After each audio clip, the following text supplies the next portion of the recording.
I looked up 11 as an anniversary year and found that the theme was steel, which is formed in heat and pressure to make something beautiful and strong. So I bought Greta 2 screwdrivers, which she wanted, ratcheting ones, to make things strong. And I bought her something else too, but I wanted to play a focused musical moment for you, starting off with the fire and the difficulties of relating with anybody and everybody. But in that crucible, if we keep choosing to love through it, something strong and beautiful is formed. And so the music will start off, and if you can relate to any time when you were in the crucible, or still are, that would be that. And then I will move into a song that I find strong, hopeful, still poignant, and rich. And it just happens to be this song I played for Greta as we got married, so that kind of pulls it all together. But steel. Thank you for that. There are a couple of things I wanted to mention before I actually get into talking about hearing. One of them I mentioned just at the end of our sharing time, and that's the People's Social Forum, which is currently meeting in Ottawa, has been since Thursday, where thousands of people from across the country have come together to focus on 17 themes that were drawn out in preparation for that gathering.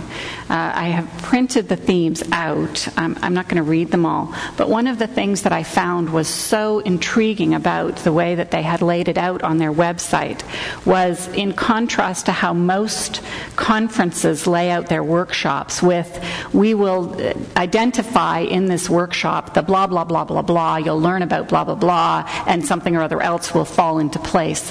Every one of these 17 items, from climate, communication, community, through to work, each of the paragraphs is filled exclusively with questions, not with answers. There's no sense that coming together, people will have all the answers, but they will rise to the occasion when questions will be asked and will lead to a fulsome conversation. So those sheets are here, and I'll put them out in the lobby at the end of the service. The other thing I wanted to do was tell you, last week Scott spoke on my behalf because I was ill. This is the second time that I have actually overcome illness since being really ill, so I'm feeling very good about that. And yesterday, I actually did what I was supposed to do 2 weeks before that, and that was my first 15K walk in preparation for the 60 kilometers that I'm doing in the Weekend to End Women's Cancers 2 weeks from now. So I was thrilled that I was well enough to be able to do that walk, and I'll have to do another one sometime this week. And I want to thank all of you who have been part of that process and who I will be taking with me on that walk, because that's part of that, the dissonant parts of that relationship thing that Scott was talking about is our journey through ovarian cancer. So now we can start the film rolling, because now I'm going to start talking about hearing. And one of the things that came to my attention while I was looking at the concept of hearing is how little language we have around sound compared to the language we have around other things. If you're talking about something that you see, you can describe it in minute detail in such a way that someone in another room on the other side of the world without Skype can understand what it is that you're seeing. That you can describe it by color, by texture, by shape, by size, by weight, so many different ways that gets a complete picture into someone's mind.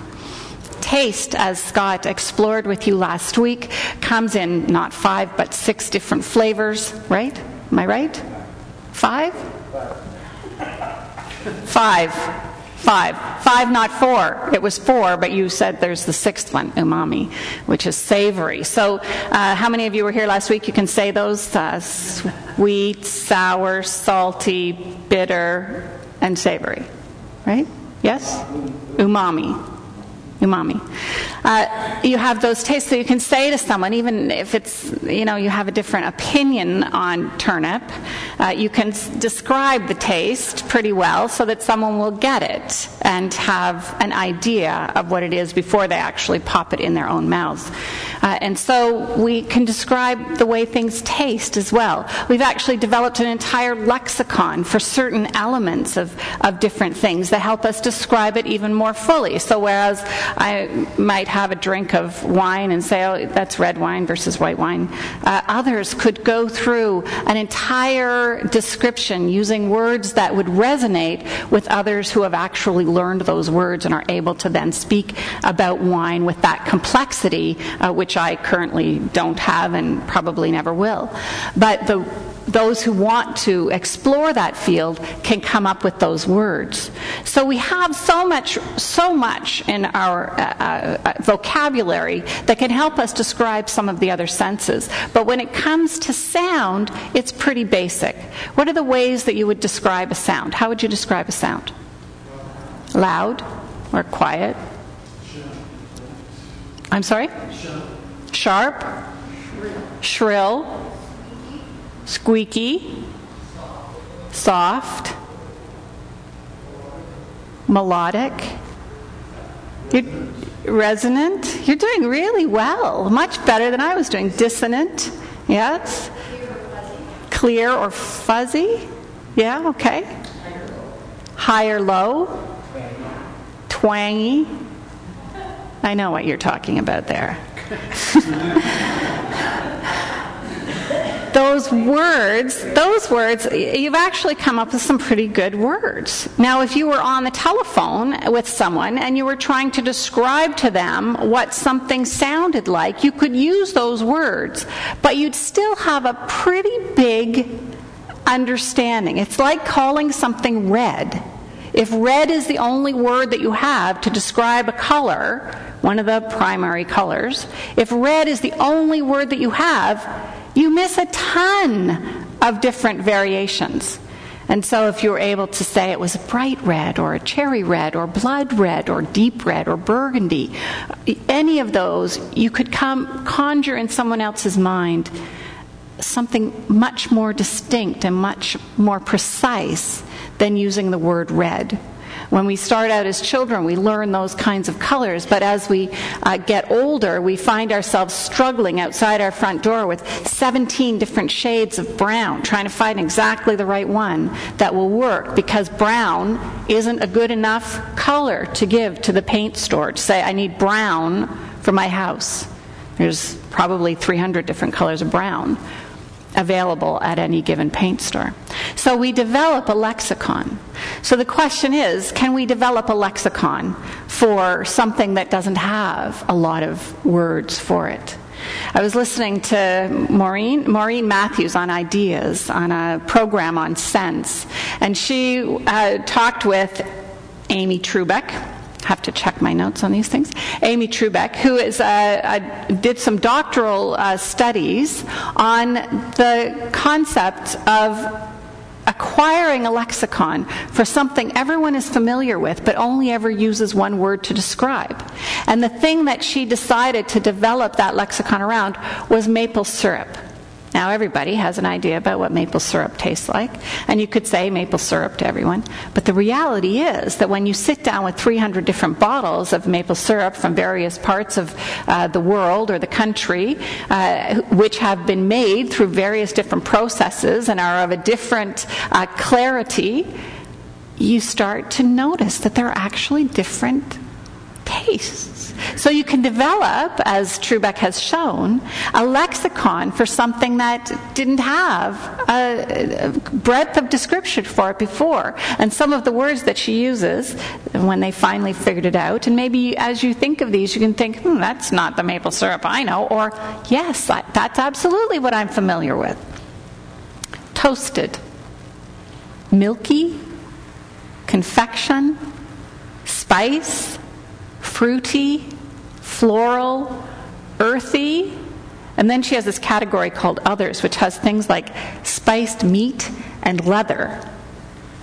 I don't think of leather when I drink or when I have maple syrup on anything, but she showed us that we can actually identify something much more substantially if we pay attention and spend some time on it. Of course, we all know that, having in our grade 5 classes gone from knowing that these were trees to knowing that that was a maple, a silver maple, or a red maple, or that it was a red pine or a white pine, or that it was sumac or some kind of other bush. Like we learned that lexicon about trees, about animals, about birds. We learn to distinguish. And so perhaps we could come to distinguish about hearing. Now, the thing about all of our senses is, and that Maureen Matthews was exploring in her program on ideas in her documentary, was about social anthropology and our senses. How does our cultural context affect the way we come to know things, to understand them, to speak about them? Do we learn and come up with a language that's related to something based on the context that we're in? And the actual fact is, of course we do. There are different ways that we become more attentive to things. In the Middle Ages, apparently, it was much more common to describe your world according to touch. If you think about it like this, I can't actually see a whole lot, but I could still touch things. So in the Middle Ages, long before glasses were ever created, the idea of touch was in the forefront. We have some of the words related to a social context in which touch is significant have continued on, but most of them have been lost. One of them that was identified on the program was that smart people are considered sharp. You know, you're sharp. I've got a sharp mind. That's related to touch. After the Enlightenment, when we became much more visually oriented, we started talking about being smart as being bright, which is a visual word. And so the language that we use to describe things is far more cultural than we may presuppose if we weren't actually aware of how our language forms us. It's all neurological, though.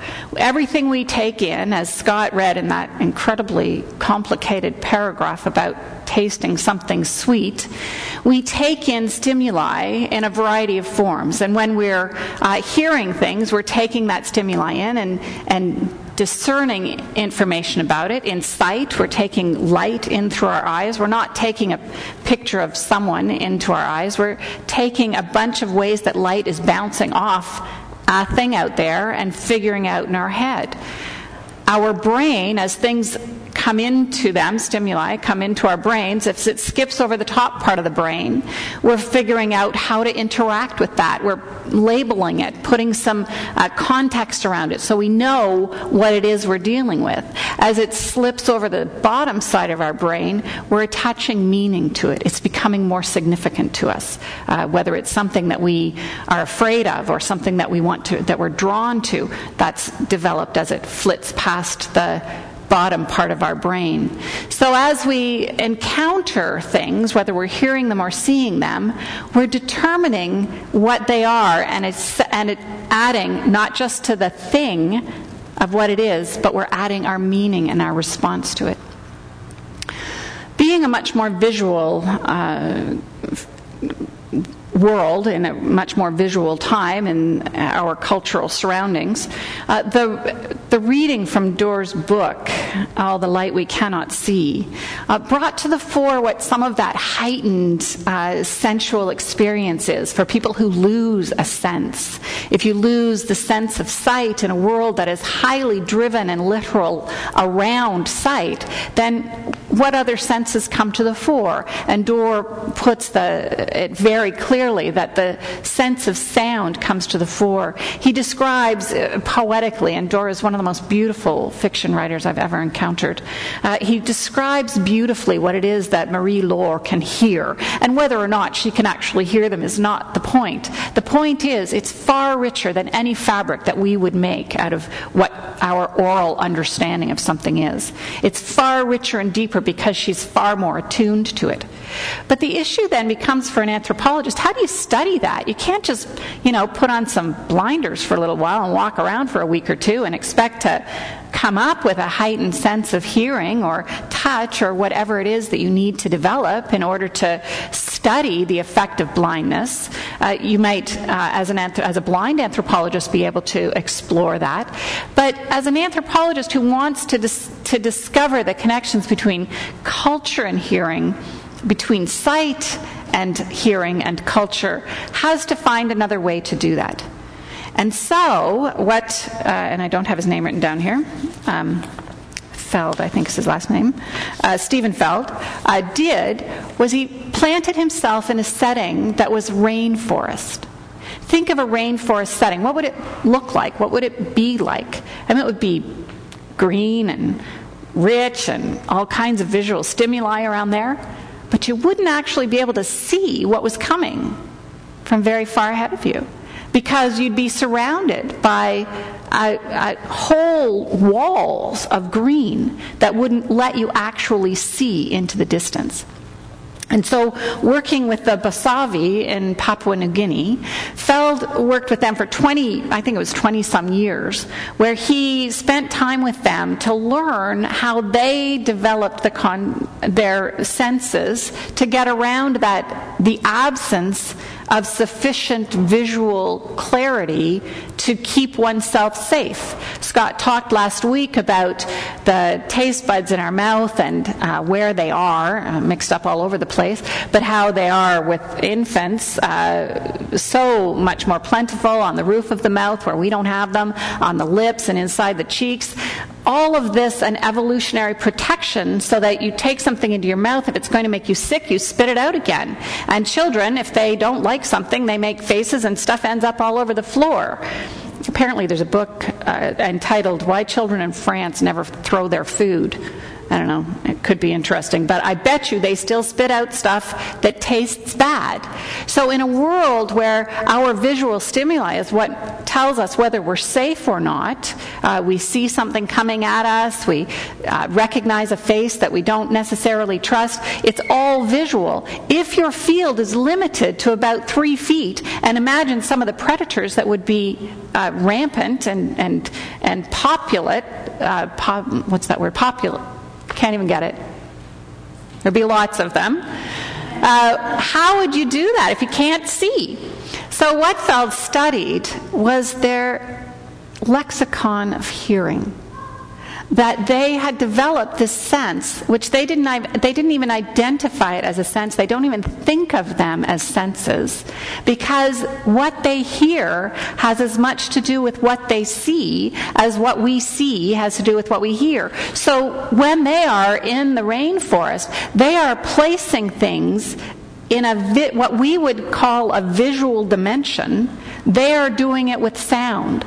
So they can tell exactly where a bird or a snake or an animal is in relation to where they are in 3D around them, and so protect themselves. Their cultural surrounding, their geographic physical stimuli around them have heightened their hearing to the point that they have this 3-dimensional reality of it, which Feld in that situation completely lacked.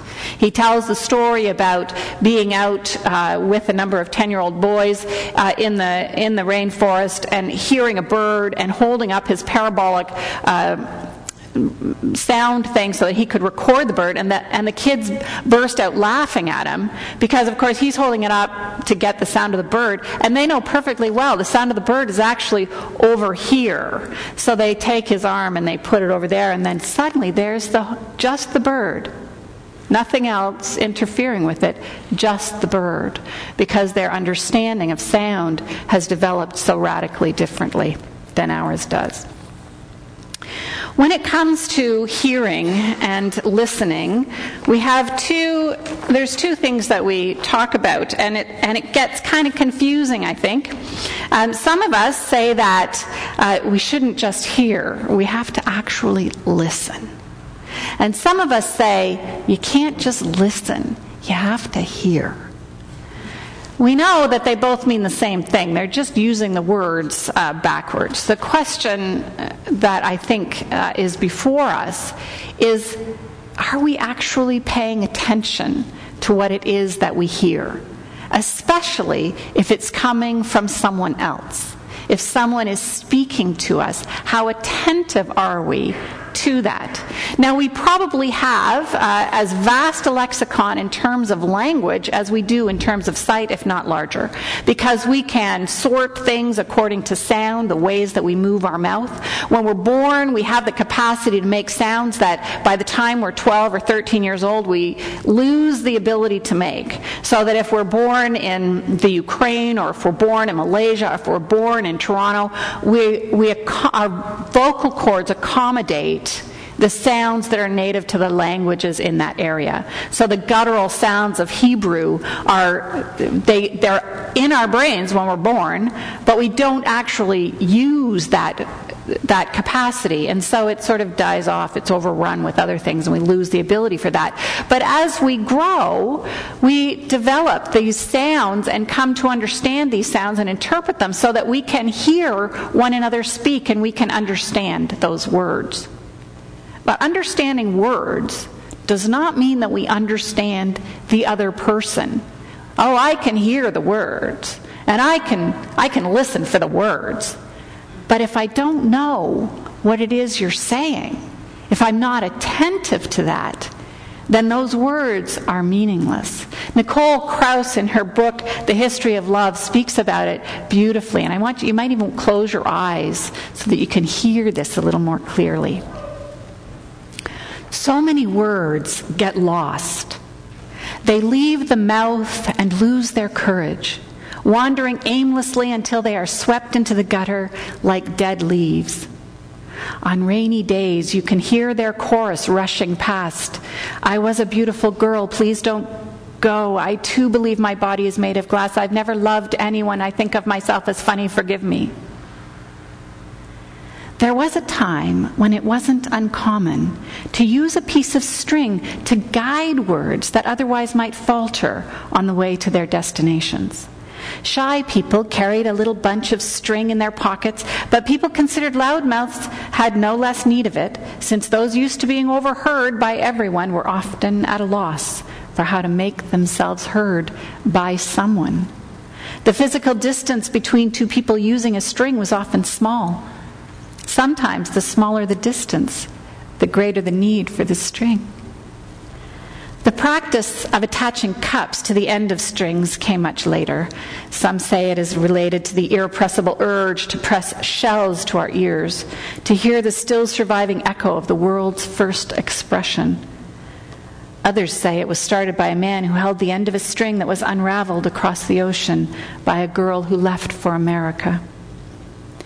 When the world grew bigger and there wasn't enough string to keep the things people wanted to say from disappearing into the vastness, the telephone was invented. But sometimes no length of string is long enough to say the thing that needs to be said. In such cases, all the string can do, in whatever its form, is conduct a person's silence. I thought that was just a brilliant way to speak of, to create a picture of how it is that we fail often, over and again, to get across to people, sometimes those we love the most dearly, to get across to them what it is we mean by our words. The lexicon that we have is limited. And so when I'm speaking in front of an audience that wants to hear something about how West Hill has changed and what we're doing, they have a pretty set idea of what my words are being used for. And so there's often not a lot of misunderstanding. But when we come to speak of things that are more intimate, that are more important, that are more metaphorical because we don't have the language to untangle them, the words come out of our mouth and they so often, as Krauss points out, they don't make it to the destination. They're heard. I hear you. But did the word carry forth from my lips everything I wanted it to say, every emotion, every experience in my past that goes into that word, every possibility I hope it's going to unwrap. Did you get that too? And too often, we didn't get that to where it was going. I think perhaps one of the words that we need to have a taste test about, to have a cultural reality that steeps in us a way to make it a three-dimensional reality in our lives, is the word love. Because there's not one person in this room who would be able to say that word to another person and know that those experiences that they had wrapped around it, know that the love that they're talking about, the relationships that went into creating their experience, the energy it has for them, the fear, the hope, the courage, the impossibility. There's not one person who could use that word and send it out into the ears of another person here and know that it was going to be picked up. That everything that little word, those 4 letters were burdened with, even possibly made it to the other person. I spoke a few weeks ago about that one suggestion about something that would be helpful, and it was on Father's Day, and I was talking about advice that had come from fathers, and one father had passed on to someone else that if you're going to fight with somebody you love, hold their hands. Have a conversation holding hands and see if that doesn't make a difference. It's kind of like the string, only it's even a little closer, because it's far more important that we actually get that information across. And perhaps holding hands, you can send some of the weight of that word through as well, so that each letter doesn't have to bear the burden of the responsibility of getting across what it is you want to get across. Perhaps we have to come up with a lexicon that helps us take love apart. I mean, why would we do that with wine and maple syrup and not do it with something as important as love? Why wouldn't we take that thing that is so crucial to our well-being, to our lives, to all life on this planet, to the very future, and find a way to experiment with what it means, to add to it words that can give it some texture, that can remind us, when I say this, when I attach this color to love, I mean all the times it's hurt me. When I attach this sound to love, I mean all the dreams I've ever had of it. When I attach this feeling, this texture to love, then I mean whatever it is we might be able to piece together tomorrow. If we could come up with a lexicon for love, then the words that we would hear would fall upon our hearts in a different way.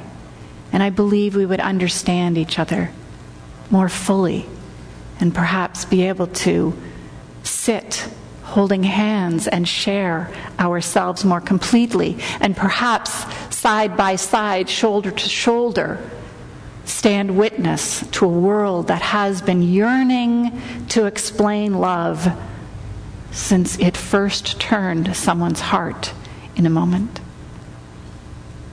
I believe that love was the impetus for all that we have ever written about gods and deities and the possibilities that they had in our lives. And I think that when we did that, we gave it a language that we thought we could use and that helped make it make sense. But that language isn't working anymore. So I think it falls to us to find a new way to make that language, even if just in our relationships. But if we were bold enough to work on that language and bring it into the fullness of the world, as Amy has done with her multiple levels of maple syrup, I think we could add something to the world that might never be forgotten, because it would be something that was crucial to our survival. Thank you.